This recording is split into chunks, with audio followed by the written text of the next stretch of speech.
Please subscribe to our channel by pressing the subscribe button and the bell icon to receive updates on new videos.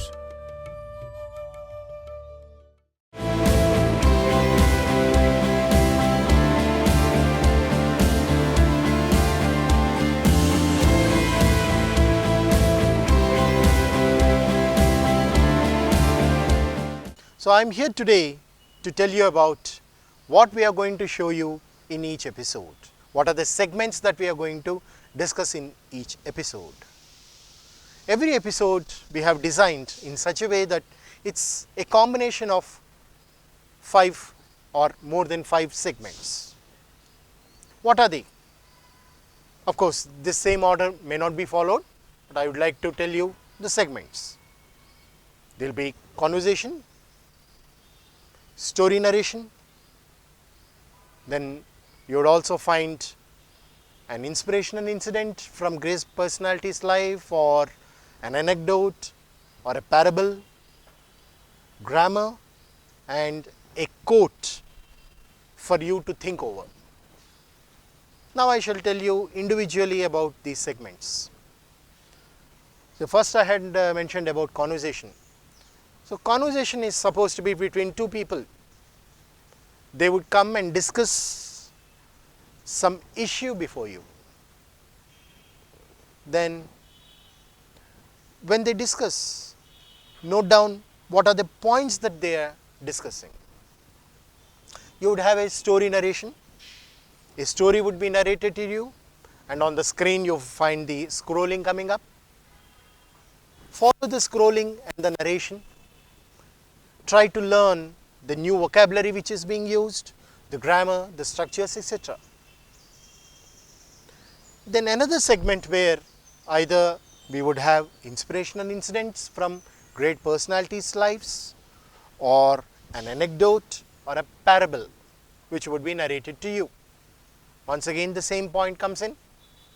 Observe the vocabulary that is being used, the structures, the grammar that is being used. And in another segment, we would directly discuss grammar for you, because grammar is the backbone of the language. So in the grammar, we would give the explanation for that topic. There will be some nice examples, the usage part, and also exercises which either would be in this episode or the next episode. Now sometimes these grammar issues also, they may not be completely discussed in one particular episode. Sometimes they may be carried over to the next episode and so on. And we would also show you one quote, one inspirational quotation. When that quote is shown, think about that quote, cogitate on it, try to understand and imbibe that idea and follow it in your life. So this is how we have made it a mixture of different things put together, and with the main aim, only one aim, that is learning of English. English is a language, and to learn the language you need to expose yourself to many things. So that's how we have designed these episodes, and I hope you will be able to learn the language quickly and easily. That's what each episode of our telecast would be giving you. Okay?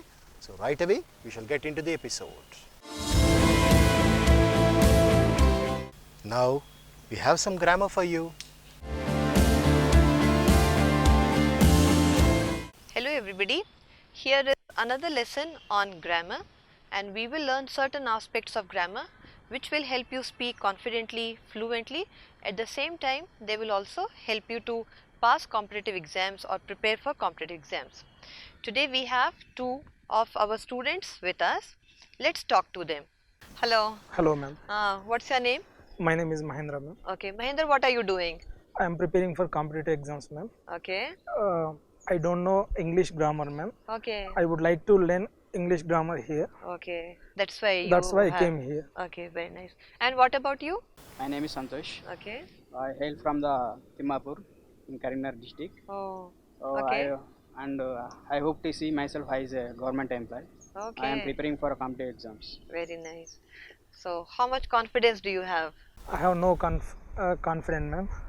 You have Okay, very nice. So now Santoshna, when you say I belong to the Thimappa, that place, now when you talk about a place, and because that place is a noun, for that place you should not use the. We don't use the for places. Similarly, Mahinder, when you are saying no, I have not the Confident. confident, so no, we have to make use of the noun confidence. Why, ma'am? What is the difference between the confident and confidence? Oh, okay. So when you are speaking, when you are writing, we have to take care of these parts of speech. So where to use adjective, where to use nouns. When we do like that, then the sentences are correct. Okay, I will give you some information about nouns today.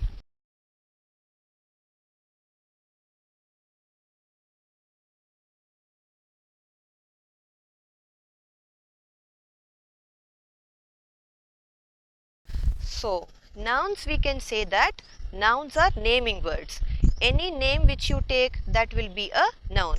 For example, if I say India is a country, many languages are spoken here, and then India is a birthplace of great personalities like Swami Vivekananda, Mahatma Gandhi, Abdul Kalam, and tiger is our national animal, and peacock is our national bird. India is rich in iron and coal and granite. So, now I have made a few sentences. In these sentences, can you identify some names which I have taken? India. Okay. Yes, Mahinder, correct. India. Santosh, did you find any name which I took when I gave you some sentences? Tiger. Yes, tiger. Very nice. Hmm. What else? Swami Vivekananda. Yes, very nice. Swami Vivekananda.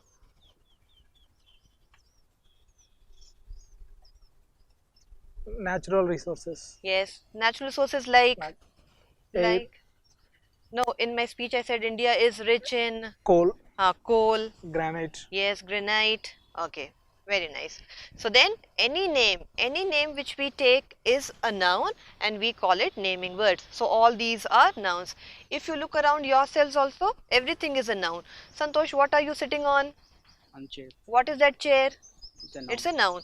Mahinder, what do you have in your hand? Pen. Pen. What is that? It is a noun. Very nice. So what is this? Board. Noun. Board. What is that? Noun. Noun. That is a noun. Very nice. So anything which you see around you, look around you, and it has a name, that name is a noun. And today we are talking about these nouns. These nouns can be divided into various categories.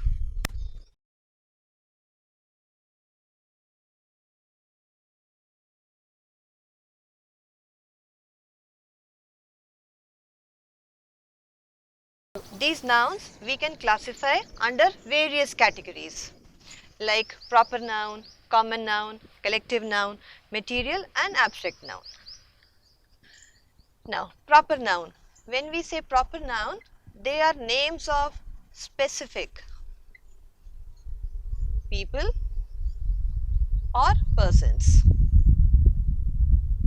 So, names of specific people, persons, and maybe rivers, mountains, etc. They come under proper noun. So, when we talk about name of people, what can we say, for example? Abdul Kalam. Abdul Kalam, Vivekananda. Vivekananda. Right.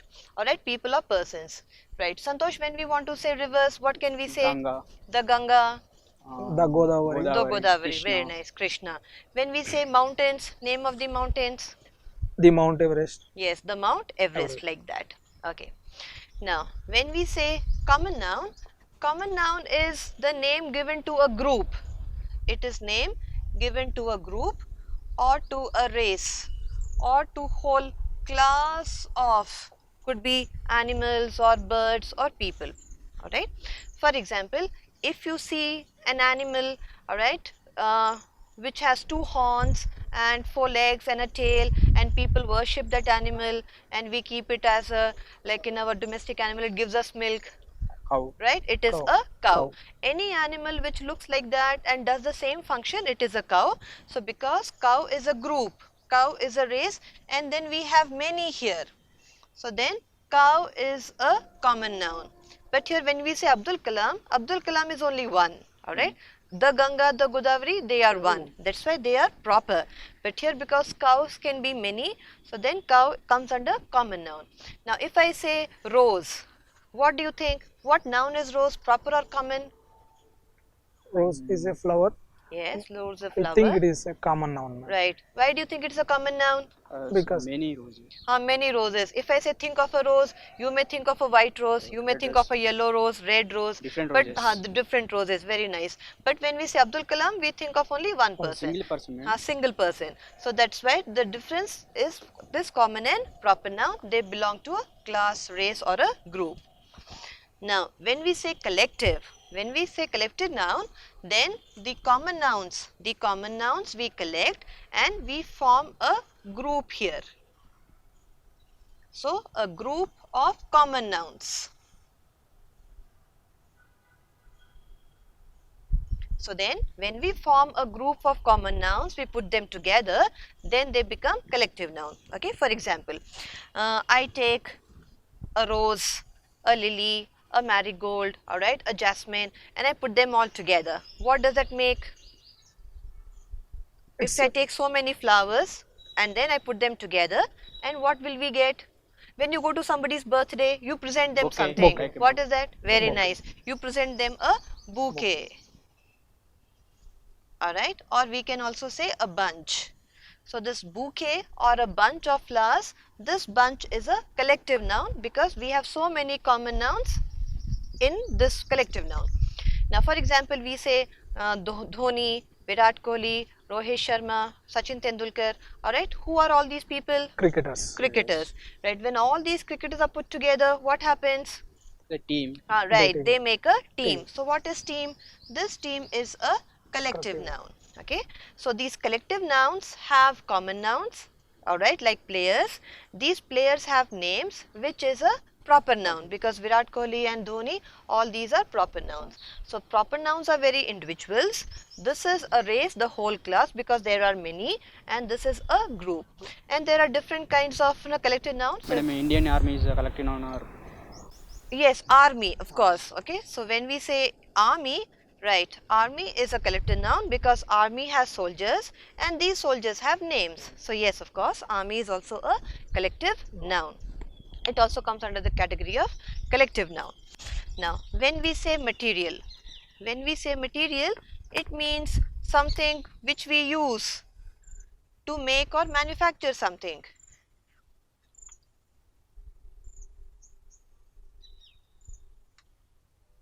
So, anything which we use to make or manufacture something, that comes under this material noun. For example, shoes. right, but what do you use to make shoes? Like Leather. Rubber. Rubber or leather, Leather. very nice. So, shoes is not a material noun, alright. What is shoes? Shoes are common nouns. Shoes are common nouns. We use maybe leather or we use canvas shoes, alright. So, then this leather is a material noun. Okay. Now, you have a pen. What is that pen made of? Made of ink, ma'am. Not made of ink. What is used for making that pen? Okay, fine. You have a shirt. What is that shirt made of? What I meant. What material is used for making that shirt? Cotton. Right, Santosh? Cotton. Yes, cotton. So what is cotton? Cotton is a material noun. Fine? Right. So when we make windows, what do we make windows of? Wooden. Wood. So right. So wood is a material noun. So all furniture we use wood, that is a material noun. So all these come. Madam. Chair is also under it material noun. Chair. Mahendra, what do you think? Chair. Chair not a material noun, ma'am. Yeah. Plastic is a Why, material madam? noun.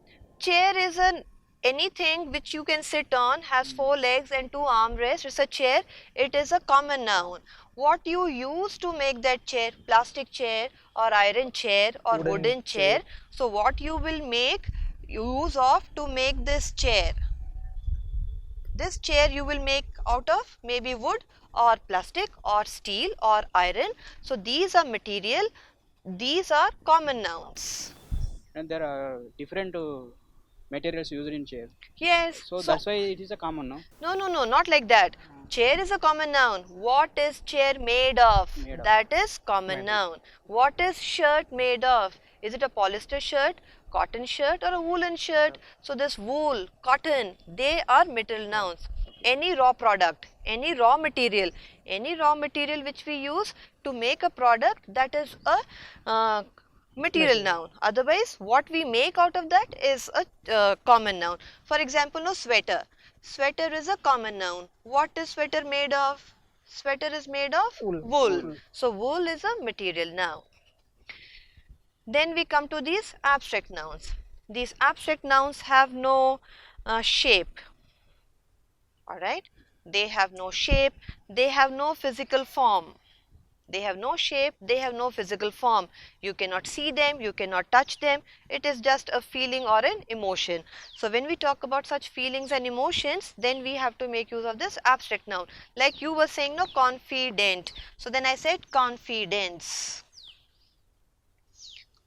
This confidence is a abstract noun. Does confidence have any shape? No. Does it have any form? No. Yes, see, marker has a shape. We can say it is cylindrical. The board has a shape, alright? And then it has a form. But then confidence has no form, no shape. Can you see confidence? No, ma'am. Can you touch confidence? No. We can only feel, we can only have confidence. So then this confidence is an abstract noun. Can you think of any other word which has no shape, Angry. no form? Madam, angry? Alright, again, not angry. Angry is not the right word. It is anger. Anger. Anger is a noun form. So we have to say anger, not angry. Yes, anger. Happiness. Yes, happiness. We cannot see happiness, we cannot touch happiness, we can only feel happiness. So this happiness also comes under this abstract noun. This Madam, is fear? happiness, Fear. right? You can have fear. Fear also we cannot see and touch. So fear also is an abstract noun.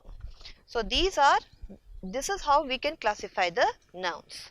No, Now, I have another doubt. yes, Timid. yes. It is under comes abstract now. No, timid. The word is right, like anger, but but timid is adjective. You have to change that into noun to say timidity. Timidity. Timidity is the noun form. Yes, Mahinder, you have a doubt regarding this? Ma'am, one more doubt, ma'am.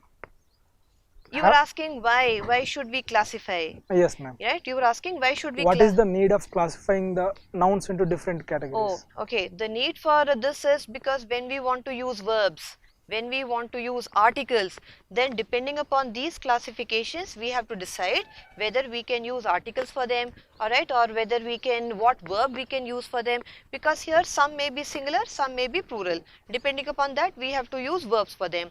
Some may take articles, some may not take article. When he used the native place name, he said the place is a proper noun. Proper nouns don't have articles. So for these small things, we have to know the type of the noun, and based on that, we can use the verbs, we can also use the articles. That's why you must have some broad idea about this classification. We need not go deep into grammar. So for complex exams, they will look only errors in articles or maybe errors in verbs. Otherwise, for spoken part also, then where to use adjectives, where to use nouns, if you learn that much, that should be more than enough. I have doubt, madam. Material means gold, silver. Gold, silver, yes. With gold, silver, we make bracelet, we make earrings, we make chains. All these are common nouns. All right. Yes. Gold and silver are material nouns, Yes. whereas ornaments are common nouns. Right. Madam, ornaments means like Ornaments means jewelry. jewelry. After this, the other category of nouns we can say is countable and uncountable.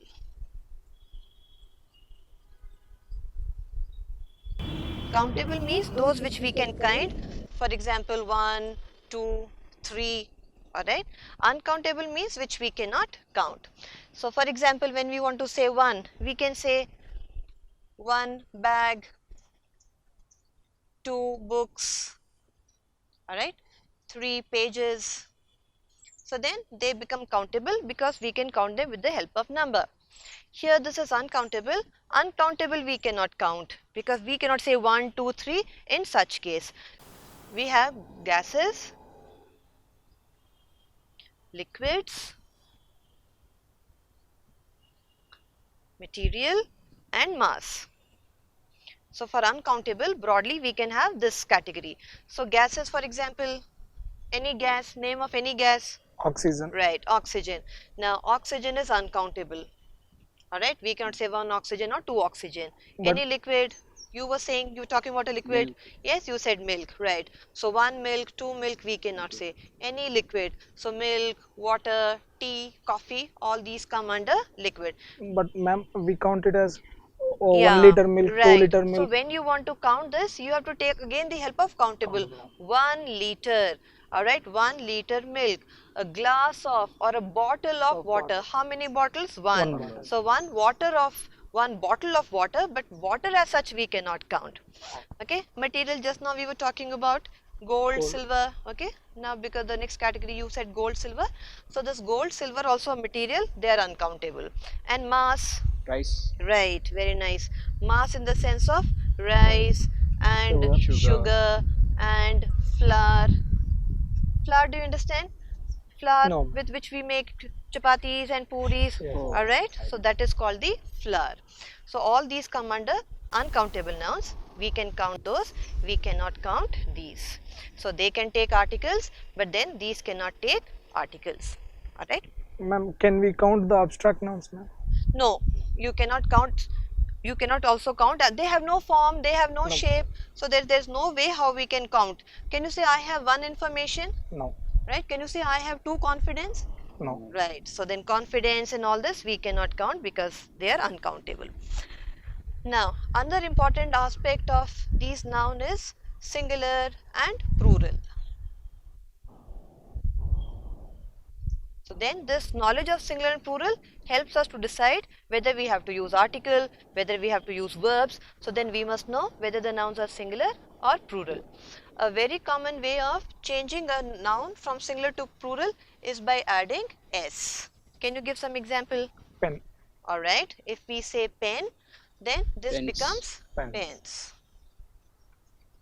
Alright, the other one is by Pencil. adding, the other one is by adding es. Now can you think of any word which the plural is with the help of es? Choice. Choices. Okay.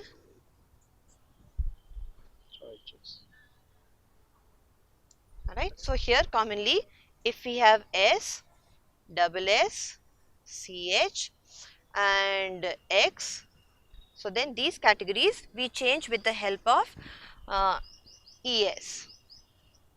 Any words which end like this? Okay, this is one extra thing. So can you give any example from here? For example, box. Box. Box then becomes Boxes. boxes. Right. Then Dish. dish. Dishes. Dish. Dishes. Okay. Then bunch. Bunches. Bunches like that. Now, then the other one is if we have f or fe. If the singular form is with f and fe. For example, knife. So now this has to go and we have to add ves and then we can make it into Plural. plural. And what will be the spelling? Knives. K-N-I-V-E-S. This f and fe disappear and then we add this ves. Madam, I have life, madam. Life.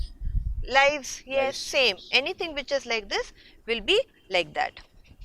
Now again, if this is o, if any singular has o, then we can simply add one s. For example, mango. No, then we have to add es. Mango. Mangoes. So mango also takes mangoes. But then every rule has some exceptions.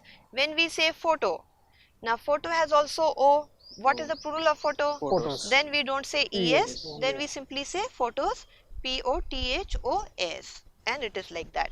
So commonly the rules are there, everywhere there are exceptions. So when you read, then you must read carefully with concentration to see how the singulars and how the plurals are made. We have some exception also. When this is there, then oxen is the plural. Okay, so when it is child, then it is children. Many commonly you hear people say children's, but that is very wrong. We should not say children's because child is singular and children is plural. Madam, people, peoples. People by itself is plural. Okay, so person and peoples, we should not say peoples. Now the other aspect of this noun is this gender. In gender we have feminine, we have masculine, and we have neuter. When we say feminine gender, then we want to say that, can you give some examples of feminine gender? Woman. Mother, Mother. woman, very nice. Masculine, Man. man, father, brother, Brother. boy.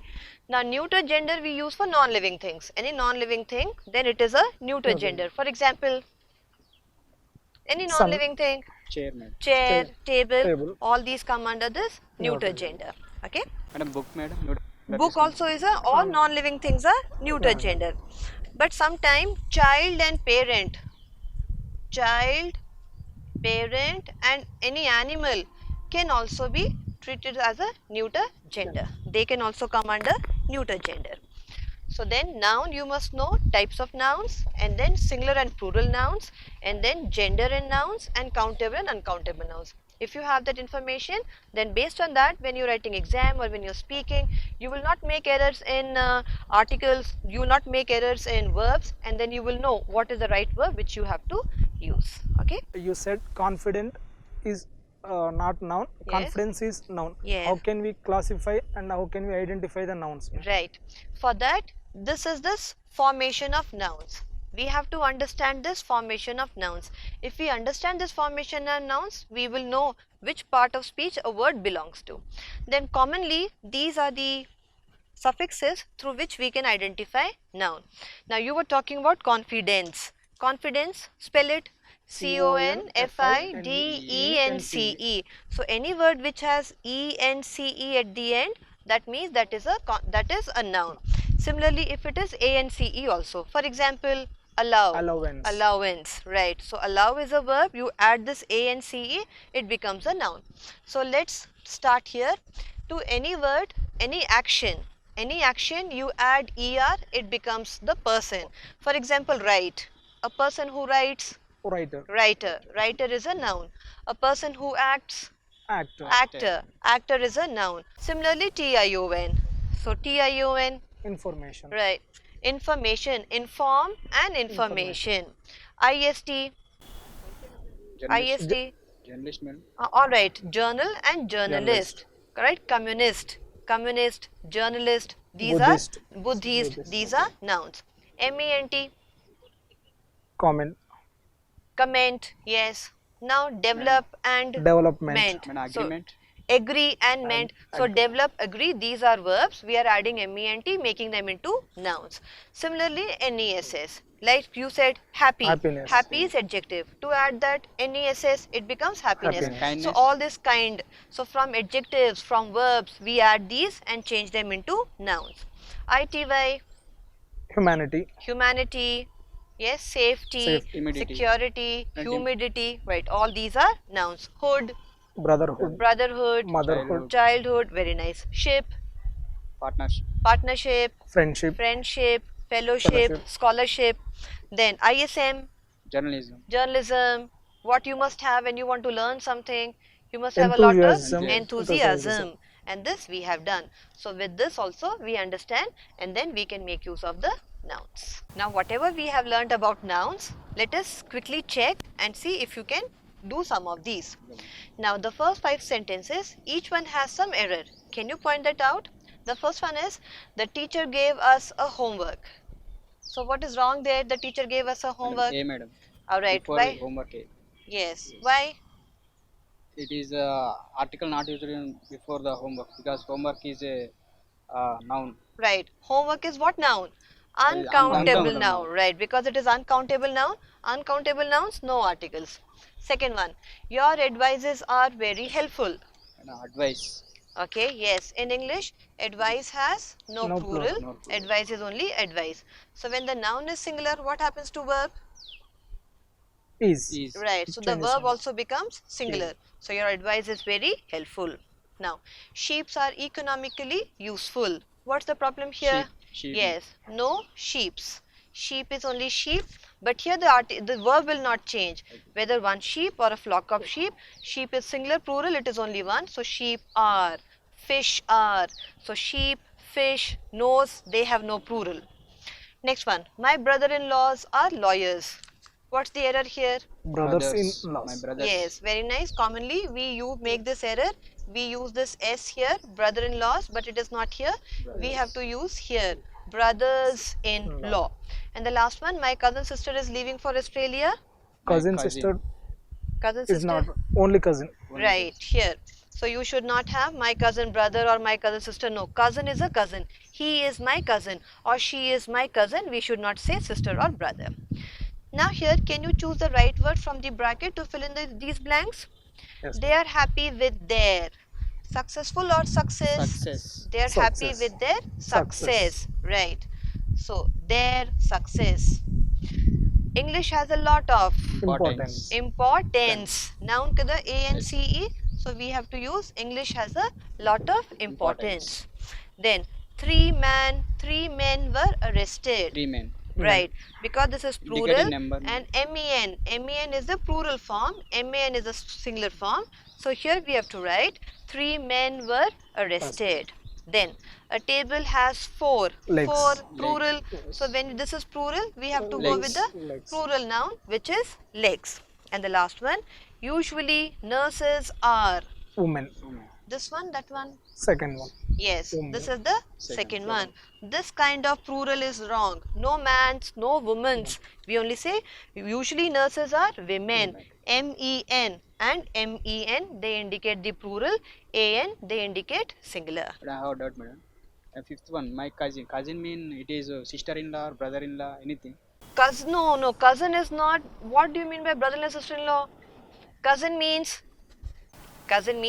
your brother, sisters, right? When they have children and you have children, so these children become cousins. Like your father, your father's brothers, your father's sister, and all of you are children. So all of you are cousins among yourselves. All right. So this is some information about noun. If you want more information, whenever you are reading, concentrate on the nouns. Try to learn the verbs. Now, listen to two friends discussing some important issue.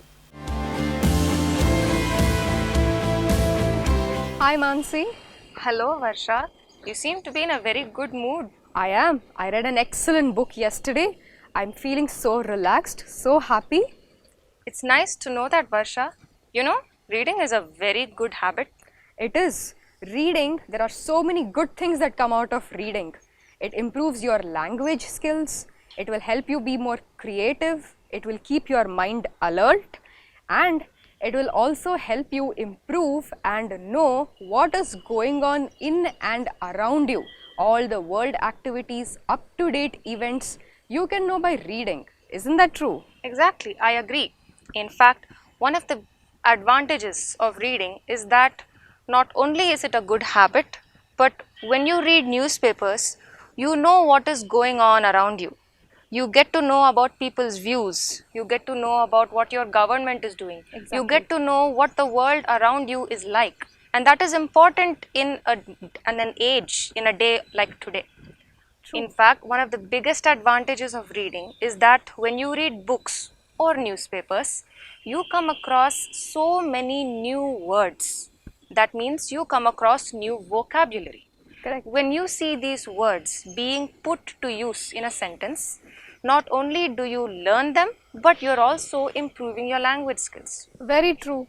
These new words can not only be used in our day-to-day activities, it can be used in our academics also, in school, in colleges, while conversing, while writing. Any new words, any new vocabulary will always help improve your language, and it will also gain extra marks.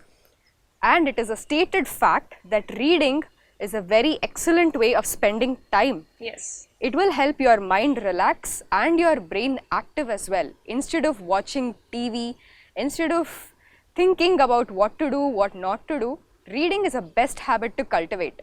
I think we all need to make it a habit, a compulsion that we all start to read from today. Absolutely. However, nowadays, reading is not only from newspapers and books. There are so many people who are reading from electronic devices like phones or laptops or tablets. Although these devices can have a lot of books at one time, ante ఒక్క డివైస్లో అన్ని books పెట్టుకోవచ్చు అని ఉన్నా కూడా they are not the same as reading from a paperback book. Don't you agree? Absolutely correct.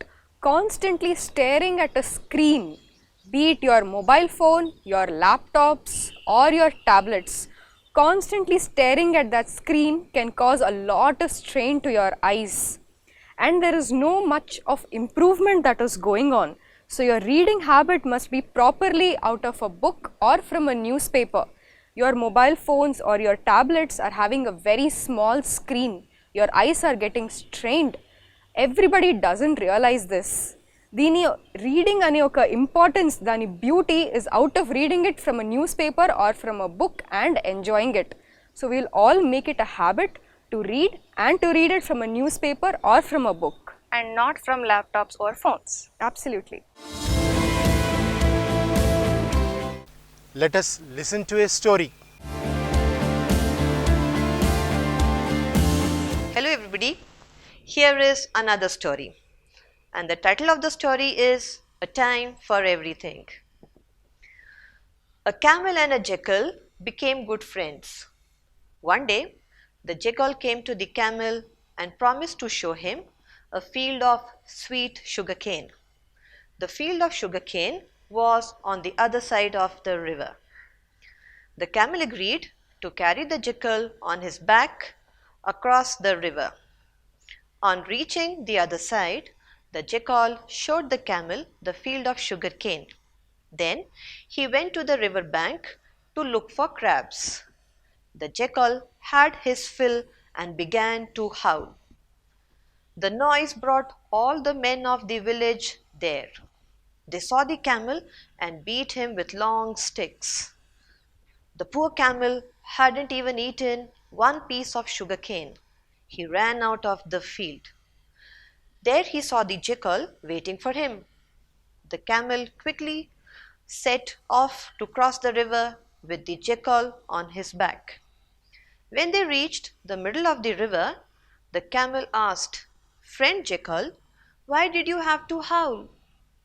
I couldn't relish the sweet sugarcane, and the villagers beat me cruelly." "This is my habit," said the jackal. "I always howl after dinner." "Well, I like to roll after dinner," said the camel, and rolled over in the middle of the river. He threw the jackal off his back. The jackal struggled his way out of the water and vowed never to play such cruel tricks on anyone. So my dear friends, the moral what we can learn from this story is we should not play any tricks on others, because what goes round comes around. If we do something bad to anybody, something bad may happen to us also. So don't do to others what you would not like to be done to you. Now some words in the story which you may not have understood is jackal. Jackal is a fox-like animal found in the forest. The other word is relish. Relish means to enjoy and like something. The other one is set off. Set off means maybe to begin a journey or to go somewhere. Struggle. Struggle means to try something very hard to get or achieve something. Cruel tricks. Cruel trick means unfair and mean tricks which you play on people. Hope you enjoyed the story. Thank you.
Now, listen to this parable and try to find out the language elements.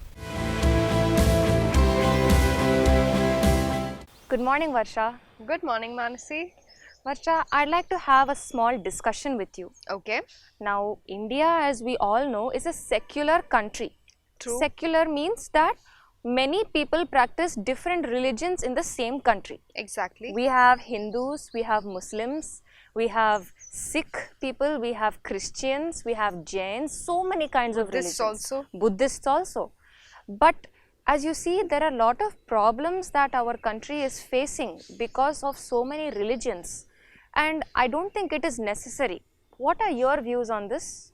Now that is a sensitive discussion. I may have a small story. It may not exactly answer your question, but it may address the situation. Okay. So, there were 4 blind men. They were walking into a forest. They came across an elephant. Now, they wanted to know how the elephant looks like. Because they were blind, they didn't know.